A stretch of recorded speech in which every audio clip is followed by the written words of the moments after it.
ফুটবলের খবর জানাবে এবার Copa America. Argentina Ecuador match দিয়ে কাল শুরু হচ্ছে কোয়ার্টার ফাইনাল। তবে গুরুত্বপূর্ণ ম্যাচে এখনও মেসিকে পাওয়া নিয়ে শঙ্কা কাটেনি।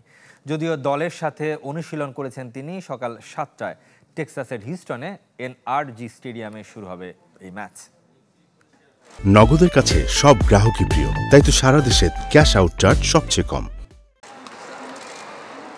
মাঠে লিওনেল মেসির উপস্থিতি পুরো আর্জেন্টিনা দলের বাড়তি অনুপ্রেরণা। হ্যামস্ট্রিং ইনজুরিতে গ্রুপ পর্বের শেষ ম্যাচ মিস করলেও কোয়ার্টার ফাইনালের আগে দলের সাথে অনুশীলনে ফিরেছেন নাম্বার 10। তবে ইকুয়েডরের বিপক্ষে তার খেলা নিয়ে এখনও শঙ্কা কাটেনি।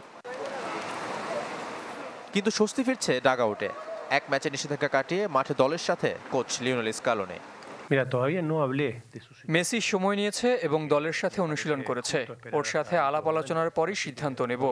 লিওর জন্য আমরা শেষ মুহূর্ত পর্যন্ত অপেক্ষা করব। আলবিসেলেস্তেদের চেনা প্রতিপক্ষ ইকুয়েডর।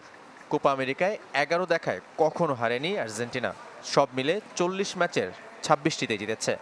লা ট্রিকালারের জয় মাত্র 5টি। তবে পরিসংখ্যান ভুলে লড়াইয়ে মনোযোগী বিশ্ব চ্যাম্পিয়নরা। ইকুয়েডর পরিশ্রমী দল, তাদের ভালো ফুটবলার ও কোচ রয়েছেন। আমি কোপার আগেই বলেছিলাম ইকুয়েডর চ্যাম্পিয়ন হবার দাবিদার। যদিও আমরা পরিসংখ্যানে এগিয়ে, তবে তা যে কোনো মুহূর্তে ভাঙতে পারে।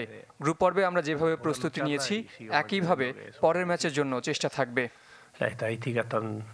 সর্বাধিক 16 শিরোপা জয়ের মিশনে আর্জেন্টিনা।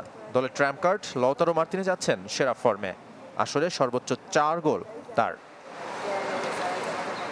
শাফাত মিদুল, চ্যানেল 24।